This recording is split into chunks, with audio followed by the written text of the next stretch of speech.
আমি দেবনারায়ণ বাবুর কাছে আসবো। যে দেবনারায়ণ বাবু, আমরা বিভিন্ন ইস্যুতে দেখি যে যখন মমতা বন্দ্যোপাধ্যায়কে প্রশ্ন করা হয় তিনি বলেন যে এইসব প্রশ্ন আমায় করবেন না, এগুলো আমার দলের ব্লক সভাপতি এর উত্তর দেওয়ার পক্ষে যথেষ্ট। সেহেন মমতা বন্দ্যোপাধ্যায় সুও মোটো অধীর রঞ্জন চৌধুরীর জামা খোলাকে কটাক্ষ করছেন। আপনার কি মনে হয় না যে অধীর রঞ্জন চৌধুরীর এই ফ্রেমটা সেটাকে রেটিফাই করে দিলেন খোদ মমতা বন্দ্যোপাধ্যায়? না, তুমি গুরুত্ব দিলেন যথেষ্ট। ঠিকই ঠিকই, তুমি একটু আগেই তো অধীর বাবুর নিজেই বক্তব্য বলছিলেন যে আমি স্পন্টেনিয়াসলি এটা করে ফেলেছি, আমি বুঝতে পারিনি। ঠিক আছে, জিনিসটা যে কিছুটা অড হয়েছে, একটা জিনিস হঠাৎ উনি বুঝতে পারেন, সেটা ঠিকই, উনি নিজেই তো বললেন। আমার বক্তব্য তা না, কোনো কিছু একটা ওয়ার্ড যদি হয়, একটা ওয়ার্ড, আমরা সত্যি তো সৌরভ গাঙ্গুলি দেখেছিলাম কি একটা বিজয়ের উল্লাস, ওইটা পুরো বাস্তববাদী একটা বিরাট ভিক্টরি, দেশের জন্য ভিক্টরি। কিন্তু এইভাবে যদি ছবি দেখে মনে হয় যে আমার একটু আগে রিজু যে কথা বলছে না, তোমাকে একটা কথা বলি, মমতা বন্দ্যোপাধ্যায় রিঅ্যাক্ট করলেন, দেবনারায়ণ বাবু মমতা বন্দ্যোপাধ্যায় রিঅ্যাক্ট করা উনি চেয়েছিলেন না, অতিরিক্ত ইম্পর্টেন্স দিলেন না। না না, ছবি মানে এখন কিছু অড করেছেন, অডটাই তো ইম্পর্টেন্স। তুমি যেটা বলছো আজকে কেন বলছো অধীর বাবুকে কেন হিরো বলছো, কারণটাই তো ওই অডের জন্য। প্রশ্নটা ছিল ওই অডটা করতে করতে একদিন, ওই অড করতে করতে নিজেই একদিন মমতা বন্দ্যোপাধ্যায় হিরো বানিয়ে দিলেন অধীর রঞ্জন চৌধুরীকে। ওইভাবে আর হিরো হয় না। একটা কথা বলবো, না আমি যেটা তোমাকে বলতে চাচ্ছি এমন নয় যে সাংবাদিকরা প্রশ্ন করেছেন, আমার কথাটা তুমি বলতে দাও না। অধীর বাবুর গুগলি তো মানুষ বাবুই দিয়েছেন, আমি জুলুম করে জোর করে বন্ধ করি না। ওনার এই যে গোষ্ঠীদ্বন্দ্ব, তো অধীর বাবুর গুগলি তো মানুষ বাবু দিয়ে, মানুষ ভূঁইয়া নিজে বলেছেন আমি জুলুম করে জোর করে, যেটা একটু আগে সুতরাং আমার বক্তব্য তা না, আমার বক্তব্য না, তোমার আপনাকে বলিনি, আমি বলি না, না আমাকে বললো আমার ছবি। আমি পশ্চিমবাংলাতে ছবি হয়ে যাবে এই কথাটা কারা ব্যবহার করে এটা আমি স্টুডিওতে আসার আগে জেনে এসেছি। ছবি ব্যবহার করা মানে ছবি হয়ে যাবে এটা সাধারণত ক্রিমিনালরা ব্যবহার করে, এবং খুব পরিষ্কার করে বলতে গেলে যে তাকে মার্ডার করা, তাকে মেরে ফেলা, এই অর্থে ব্যবহার করা হয়। বারবার করতে করতে আমি বলছি সেই অর্থে ব্যবহার করা হয়। ছবি হয়ে যাবে, ছবি করে দেওয়া হবে, ছবি করে দেওয়া হবে তো আরো মানে সরাসরি করে দেওয়া হবে। মানে যদি ছবি কখন হয়, ছবি কখন হয় যখন মানুষটা জীবিত থাকে না, মানুষটা যখন মৃত হয় তখন ছবি হয়। বলতে বলুন না, এই জায়গাটাতেই আমার প্রশ্ন, এই জায়গাটাতেই আমার প্রশ্ন, একজন মুখ্যমন্ত্রী এই ভাষায় কথা বলতে পারেন কিনা। দ্বিতীয় প্রশ্ন, এটা রাজনৈতিক কি ধরনের সংস্কৃতি, এটা কি ধরনের রাজনৈতিক সংস্কৃতি, এবং এই সংস্কৃতিটাই আমরা ভয় পাচ্ছি যে সাধারণ কর্মী সমর্থকদের মধ্যে পার্কুলেট করছে, এবং সমস্ত জায়গায় এই যে গোষ্ঠীদ্বন্দ্ব, কিছুক্ষণ আগে এই যে টেলিভিশনে দেখা যাচ্ছে ট্যাংরায় গোষ্ঠীদ্বন্দ্ব থেকে শুরু করে প্রতিনিয়ত গোষ্ঠীদ্বন্দ্ব, মারপিট, স্কুল কলেজে মারপিট, সমাজের কোন একটা অংশ যারা অসামাজিক তারা এই ভাষাটাকে ধার করে, তারা ব্যবহার করে, এটাই আতঙ্কের, এটাই ভয়। রিতেশ, যে কংগ্রেসের সত্যি সাংগঠনিক শক্তি, সেটা নিয়ে কংগ্রেসও খুব কনফিডেন্স দেখায় এমনটা নয়। সেই কংগ্রেসের ডাকে বন্ধ, সেখানে অধীর রঞ্জন চৌধুরী তার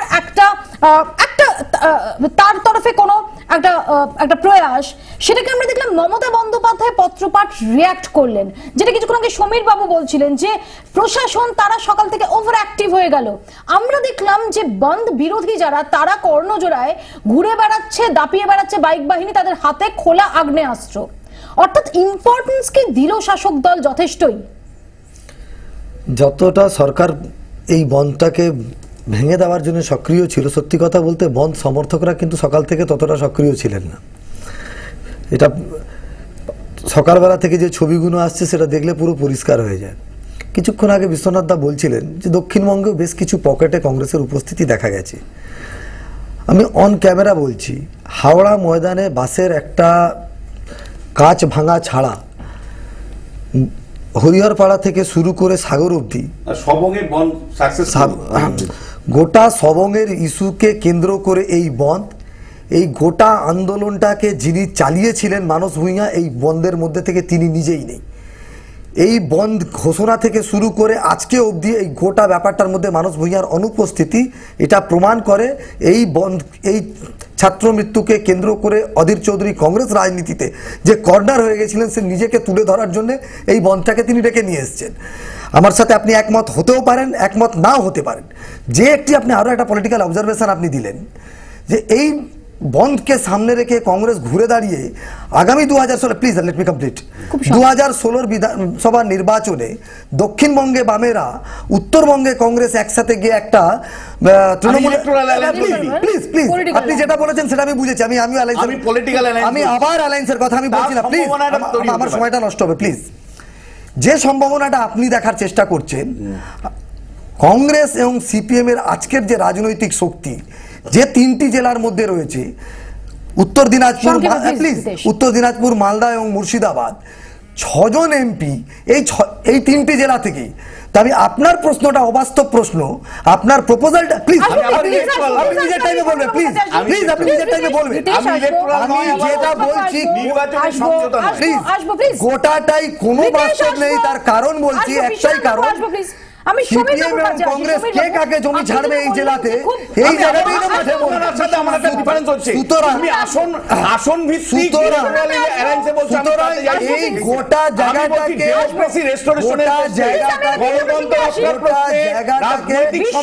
এই মুহূর্তে মাঠে ময়দানে এই মুহূর্তে যেভাবে আমি সমীর বাবুর কাছে আসি। সমীর বাবু, আপনি যেটা বলছিলেন যে এমন অনেক ইস্যু আছে যেগুলো নিয়ে প্রত্যেক দিনই বাঁধ ডাকা যায়। আজকের যে ইস্যু, কারণ সাধারণ মানুষ তারা বাঁধে একটা বড় অংশের মানুষ তারা মনে করেন যে বাঁধ মানে শুধুমাত্র ভোগান্তি। সেখানে আসবো প্লিজ, সেখানে দাঁড়িয়ে আজকে বাঁধটা হলো, ইস্যুগুলো ফাইনালি কি অ্যাড্রেসড হলো? না, ইস্যুগুলো তো ঠিক মতন আসলো না, কারণ প্রচারও ঠিক মতন হয়নি। আমি একটু সময় দিলে পুরনো একটা অভিজ্ঞতার কথা বলবো। আমরা 2003 সালে একটা ধর্মঘট ডেকেছিলাম, যখন এখনকার কংগ্রেসের সঙ্গে তুলনা করলে চলবে না আমাদের শক্তিটা, সেই তুলনায় আমাদের শক্তি খুবই ছোট।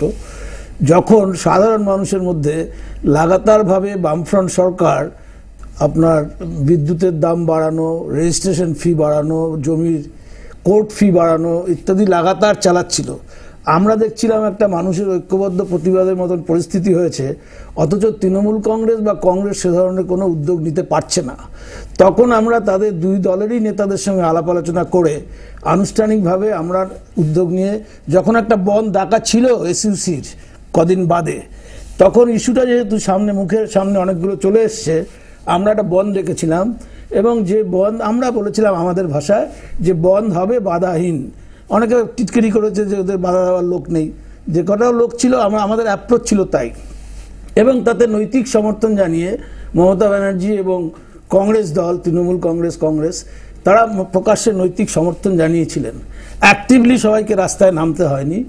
এখনকার তুলনায় কতটুকু কি হয়েছে আমি তুলনা করে বলতে পারবো না, কিন্তু সেদিন আংশিক বন্ধ হয়েছিল, মিশ্র সাড়া ছিল। আজকের দিনে আমি যেটা প্রথমে বলেছি আবার বলছি যে কংগ্রেস পশ্চিমবাংলার রাজনীতিতে অপ্রাসঙ্গিক হয়ে গেছে, এটা আমি মনে করি না।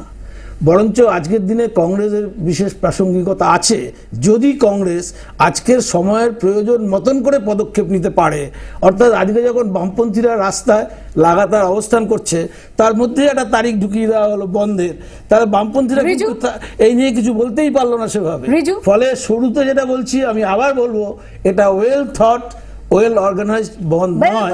ইস্যুর প্রতি মানুষের সমর্থন নিশ্চয়ই আছে, এটা নানান গোলমালের জন্য হয়তো সেটাও সামনে সেভাবে আসতে পারলো না। রিজু, ইস্যুগুলো সেগুলো কি সারফেস করলো আদৌ সারাদিনে? পার্টলি করেছে, সম্পূর্ণভাবে করেছে বলে মিথ্যে কথা হয়, নিশ্চিতভাবে হয়েছে। কারণ আজকে বন্ধ সফল হয়েছে, বন্ধের সমর্থনে কর্মীরা রাস্তায় নেমেছে, এবং যে কারণে বন্ধের ইস্যুগুলো নিয়ে তো আলোচনা আগে হয়ে গেছে যে এই কারণে বন্ধটা ডাকা হচ্ছে। এবার বন্ধের দিনে কর্মী সমর্থকরা, নেতৃত্ব যারা রাস্তায় ছিল, তারা সেই বন্ধটা কার্যকারী ক্ষেত্রে সেই বন্ধটা কতটা এফেক্টিভ হয়েছে সেটা আজকে আলোচনার, সেটাই হচ্ছে আজকের যে পার্সপেক্টিভ আজকের দিনের পার্সপেক্টিভ, ইস্যুগুলো তো অ্যাড্রেসড হয়ে গেছে, ইস্যুগুলো নিয়ে তো অলরেডি আলোচনা হয়েছে, মিটিং হয়েছে, মিছিল হয়েছে, সবাই জানে কি ইস্যুতে এবং কি কারণে আমরা বন্ধটা ডেকেছি। আজকে সেই বন্ধটার ইমপ্লিমেন্টেশন আমি আসবো রিজু, কারণ আমরা দেখছি যে নতুন সরকার ক্ষমতায় আসার পর সরকারের তরফ থেকে স্পষ্ট করে দেওয়া হয়েছে যে তারা বন্ধ মানে মনে করেন যে বন্ধ মানে আসলে সাধারণ মানুষের ভোগান্তি, আসলে বন্ধ কর্মনাশা, আসলে বন্ধ সেটার বিরোধিতা করাই উচিত। যেখানে বিভিন্ন মহল থেকে প্রশ্ন তোলা হয় যে এটা সরকারে আসার আগে কেন এই ভাবনাটা ভাবা হয়নি। একটা ছোট্ট বিরতির পর এই প্রসঙ্গে আলোচনায় ফিরবো, সঙ্গে থাকুন 24 ঘন্টা।